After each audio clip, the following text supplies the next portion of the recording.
Olá, eu sou o Christian Ferreira, professor de Ciências e Biologia.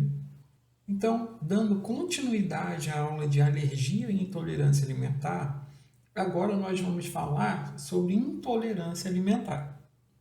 A intolerância é uma reação adversa, reprodutível, que ocorre após a exposição a um determinado alimento, mas que, ao contrário da alergia alimentar, não envolve o sistema imunológico. A intolerância à lactose e a intolerância ao glúten são dois exemplos desta condição e nós vamos falar mais um pouquinho sobre eles. A lactose é encontrada no leite e tem a finalidade de ser fonte de energia para o nosso corpo, pois ela é uma molécula de açúcar formada a partir de dois monossacarídeos, que são açúcares mais simples, a glicose e a galactose, unidos por uma ligação glicosídica, dando origem ao disacarídeo, conforme podemos observar aqui na estrutura química da lactose. Para ser aproveitada pelo organismo, a lactose precisa ser quebrada para gerar os monossacarídeos glicose e galactose. E quem faz essa quebra é a enzima galactosidase, mais conhecida como lactase. As pessoas intolerantes à lactose perdem a capacidade de digerir a lactose devido à falta ou diminuição da produção desta enzima. A intolerância à lactose pode ser classificada em quatro categorias: hipolactasia adulta ou deficiência primária, que é decorrente de fator hereditário, cuja alteração no gene que codifica a enzima lactase vem desde a infância. Deficiência secundária, quando há alteração na borda do intestino advinda de doenças ou cirurgias no aparelho digestivo. Intolerância congênita à lactose, que é rara e que ocorre devido à ausência parcial ou total da enzima lactase, atingindo o recém-nascido após as primeiras ingestões de leite. Intolerância ontogenética à lactose. Normalmente, as alterações de má absorção de lactose aparecem de 2 a 5 anos de idade, mas, em alguns casos, pode ocorrer na vida adulta. Então, vamos ver um esquema que resume o que ocorre com uma pessoa que tem intolerância à lactose. Primeiramente, uma pessoa bebe leite ou come algum derivado do leite. A lactose passa pelo estômago e chega até o intestino.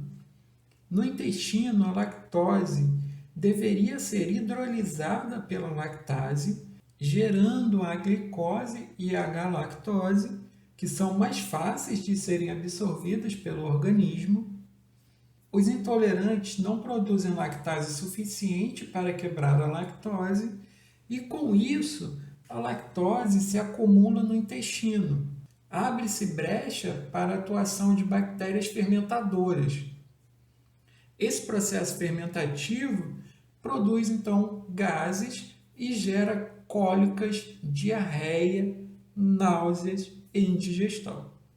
Os sintomas mais frequentes do trato gastrointestinal são dor abdominal, distensão intestinal, ruídos intestinais, flatulência, que são a produção de gases, diarreia, náuseas e vômitos, e constipação, que é a prisão de ventre. Já os sintomas sistêmicos mais frequentes são cefaleia, que é a dor de cabeça, perda da concentração e alteração da memória de curta duração, dores musculares e articulares, fadiga crônica e alergias respiratórias.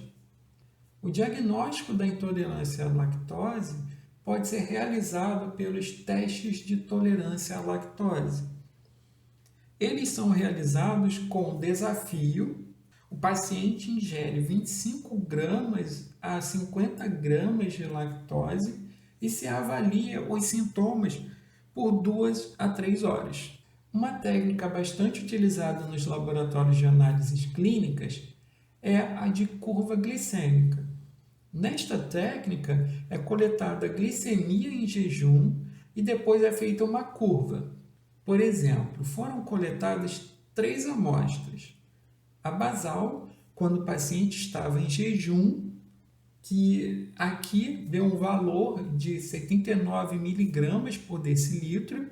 Então, o paciente ingeriu a lactose e uma outra dose foi feita após 30 minutos. E aqui deu um valor de 84 miligramas por decilitro. E após 60 minutos, uma nova dosagem foi feita e o valor deu 83 miligramas por decilitro.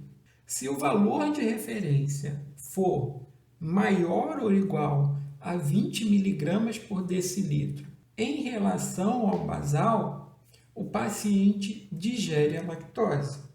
Se for menor que 20 miligramas por decilitro e com os sintomas, o paciente é intolerante à lactose. Aqui no nosso exemplo, em relação ao basal, foi menor do que 20 miligramas por decilitro. Então, esse paciente é intolerante. O diagnóstico também pode ser realizado pelo teste respiratório do hidrogênio expirado. Ele é considerado o padrão ouro para o diagnóstico de intolerância à lactose. O exame se baseia na produção de hidrogênio pela fermentação da lactose não absorvida. O hidrogênio entra na corrente sanguínea e é expirado pelo pulmão. Após jejum de 12 horas, o paciente sopra o basal em um aparelhinho, ingere a lactose e depois sopra novamente após 60, 90, 120, 150 e 180 minutos. Se for maior que 20 partes por milhão em relação ao valor basal e com os sintomas, o paciente é intolerante à lactose. O diagnóstico também pode ser realizado pelo teste de PCR-RFLP. São duas siglas em inglês. A primeira, PCR, significa reação em cadeia da polimerase, e RFLP significa polimorfismos dos fragmentos de restrição do DNA genômico. O teste consiste na amplificação pela PCR de uma região do DNA conhecida e subsequente corte por uma enzima de restrição. Se o paciente tiver uma diminuição na produção de lactase, geneticamente também vai ter uma redução da expressão do gene LCT, que é responsável por codificar a enzima lactase. O diagnóstico também pode ser realizado pela atividade da enzima lactase em biópsia intestinal. Porém, é um exame invasivo, dependendo de endoscopia para a coleta da biópsia da segunda porção do duodeno. E, além disso, a atividade da lactase no duodeno ela é menor do que no jejum. Agora nós vamos ver o conteúdo de lactose em alguns alimentos. Em relação ao leite, o leite integral, desnatado, semidesnatado, leite de cabra e leite de ovelha, eles possuem em torno de 5% de lactose.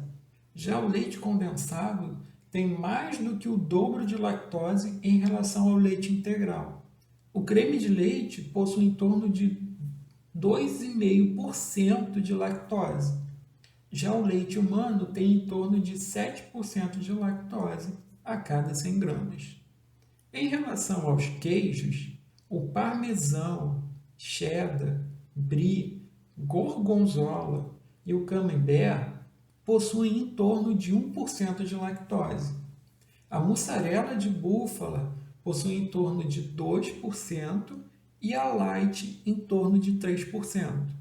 Os que possuem maiores porcentagens de lactose em relação aos outros são ricota e requeijão, que estão em torno de 4%. Os iogurtes natural, integral, com fruta e bebida fermentada estão entre 4 e 5% de lactose. Milkshakes e sorvetes estão entre 4,5% a 5%. Manteiga e margarina estão abaixo de 1% e o chantilly possui em torno de 3% de lactose a cada 100 gramas. O tratamento ele consiste na retirada da lactose da dieta ou na substituição dos alimentos. No mercado existem várias opções de produtos zero lactose. E como nós acabamos de ver a concentração de lactose em alguns alimentos, a substituição também pode ser feita por algum com menores quantidades de lactose para minimizar os efeitos. Outra forma de tratamento é a administração exógena de lactase. E também é muito importante a orientação da família e do paciente sobre os cuidados que ele precisa ter e a observação cuidadosa dos rótulos dos alimentos. Agora vamos falar um pouco sobre a intolerância ao glúten. O glúten é um termo utilizado para descrever certas frações de proteínas que são encontradas no trigo, na aveia, no centeio, na cevada e nos derivados desses cereais, os quais estão presentes em inúmeros alimentos comuns, como a maioria dos pães e massas.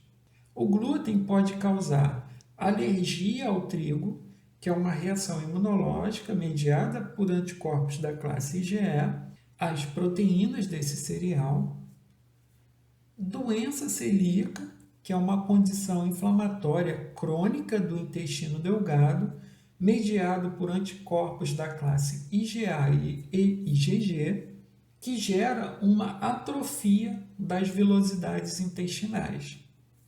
E a intolerância ao glúten, onde não se sabe exatamente se o problema é o glúten presente no trigo ou o carboidrato encontrado no alimento. O processo envolvido ainda não está claro, mas acredita-se que a microbiota intestinal do indivíduo tenha algum papel. Os sintomas são síndrome do intestino irritável, que causa desconforto e distensão abdominal, dor e diarreia. E os extraintestinais, como dores de cabeça, depressão, fadiga, dores musculoesqueléticas e erupções cutâneas. O diagnóstico é realizado pelos marcadores sorológicos associados à doença celíaca e pelos testes de alergia ao trigo. Quando todos esses testes dão negativo, o diagnóstico de intolerância ao glúten é confirmado. Por isso, a intolerância ao glúten é chamada de sensibilidade não celíaca ao glúten. O tratamento é realizado pela exclusão de todos os alimentos que contenham glúten, como trigo, cevada, centeio e aveia, e é importante mudar os hábitos alimentares, mas manter as necessidades nutricionais para uma melhor qualidade de vida. Então, vamos fazer um exercício? A questão é a seguinte: uma adulta recém-diagnosticada com alergia a trigo e intolerância à lactose foi encaminhada ao nutricionista. Ao conversar com a paciente, o nutricionista verificou o seguinte café da manhã: meia xícara de café com leite de amêndoas, um biscoito de água e sal com requeijão e 200 gramas de banana com aveia.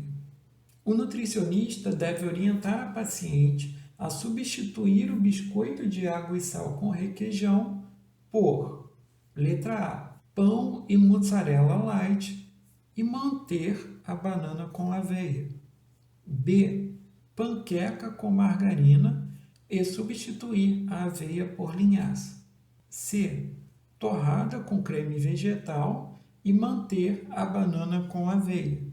E D, tapioca com creme vegetal e substituir a aveia por linhaça. Vamos resolver? Como a paciente tem alergia a trigo e intolerância à lactose, o biscoito, requeijão e a aveia não são recomendados. Pão, panqueca e torrada são preparados com farinha de trigo. E mussarela e margarina contêm também lactose. Portanto, a melhor opção seria a letra D, tapioca com creme vegetal e substituir a aveia por linhaça. Obrigado por assistir a aula até o final e se gostou, siga, curta, comente e compartilhe esse vídeo. E se você não está inscrito aqui no canal, inscreva-se para receber notificações de novos vídeos. Se você quiser baixar os slides desta aula, o link está na descrição deste vídeo. Tchau, tchau e até a próxima aula.